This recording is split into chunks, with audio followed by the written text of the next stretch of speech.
Hi, this is Zach with the Bulletin Board Heroes here at Zach's Traders Cafe for Wednesday, the 24th of May. And we were looking for April support around 76.30 to be the worst case scenario. It looks like we're already on the worst case scenario, so we've got to look a bit lower now to the floor of that rising August trend channel and the 200-day moving average around the 75.30 area if we have an end-of-day close back below 76.30.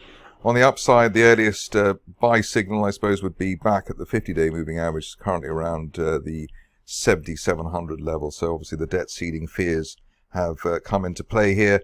Normally, obviously, the debt ceiling is resolved in a successful way, and maybe that's what we'll see, and we'll have the rebound in the market then. But looking at the RSI trace, not great in the sense that so far May has given us 4 failures at the RSI 50, which I think maybe something of a record in terms of the look of that oscillator. So let's see if that negative message actually pans out into a move down towards 75.30 in the 200-day moving average.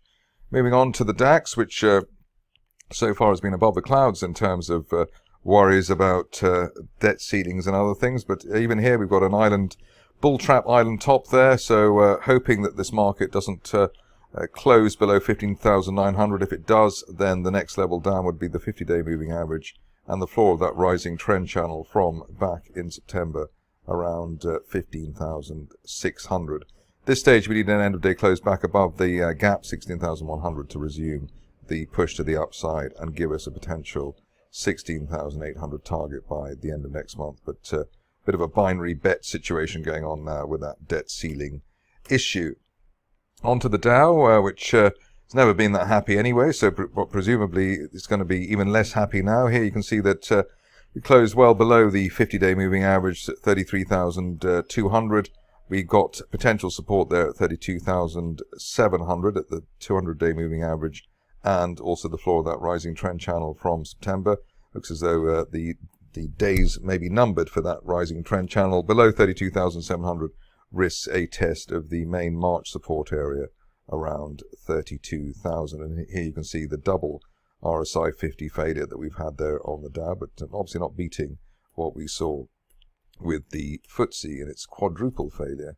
On to Bitcoin, which is also suffering a bit of a malaise, but still holding above that 26,700 level, the late March support, so that is a plus. Below that, we risk a move down to former August February resistance around 25,000. Worst case scenario target here would be down to 22,500 and the floor of that rising trend channel from back in June last year. RSI obviously below the neutral 50 level, and we failed actually in the mid-40s of late.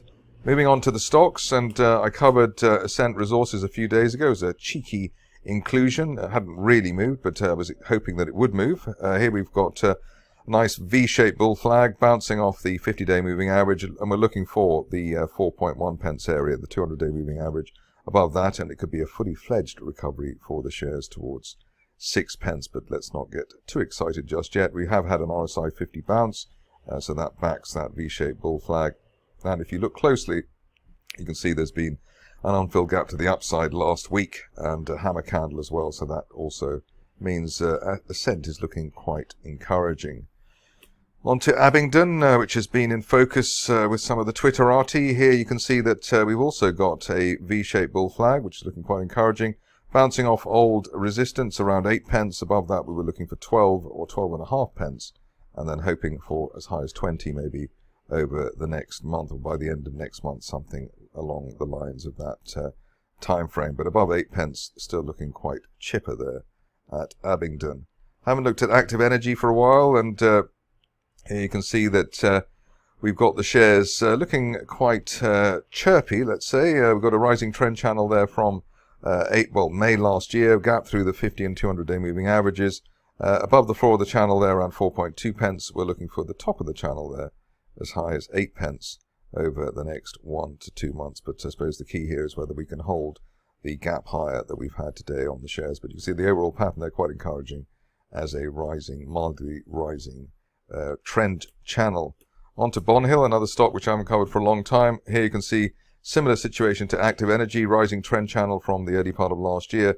bounce off the channel, gapping through the 50-day moving average around the 5 pence level, and above that we're looking for as high as 9 pence as soon as the end of next month, hoping for the type of move for May, June that we had in November, December. So history repeats itself after that bear trap gap reversal that we've had this year from below 5 pence.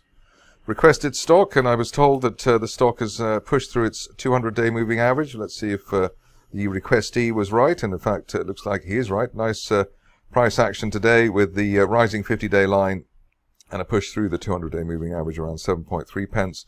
The longer we can stay above the 50-day line around the 7 pence mark, the greater the chance of a move towards that resistance line projection from last year, currently pointing as high as 11 or 12 pence, and maybe that could even be seen as soon as the end of next month. The reason for the relative optimism here is that we had an unfilled gap to the upside back in January, and that remains unfilled, so that's pretty, despite many support tests in the meantime, so looking interesting there. Stock which I was asked about yesterday is Eurasia Mining, and here, looking just at the chart, because there's maybe not much else to go on at the moment, here you can see that we're still bouncing off the floor of that falling trend channel, which has been in place for over a year. A bit of bullish divergence coming in there, but still not too much to speak of. The main issue here is to get back above the 50-day moving average. That's currently around 3.4 pence. And to do that on a weekly close basis, that would then open up maybe the prospect of a retest of January resistance around 5 pence. But very early days there, and as you can see from the RSI trace, we haven't been above RSI 50 since the mid-March, and really ideally, if you're thinking of this as a potential bottom fish, you would be waiting for at least a push through the neutral RSI 50 level, as basically the stock has been struggling in that area for many months. Happier situation comes from Enwell, and here you can see that shares have managed to gap through a line of resistance there from back in November. Bear trap gap, in fact, an island bear trap reversal there, so looking a bit like a handbrake turn on the price action. Above the 50-day moving average around 19 pence, we're looking for the top of that rising trend channel from September as high as 30 pence over the next 4 to 6 weeks. But key here is staying above that 50-day line. On to Marechale, which has been an improving situation over the recent past, and continues to do so with that another V-shaped bull flag here, V-shaped bull flag. So old resistance becoming new support at 1.5 pence.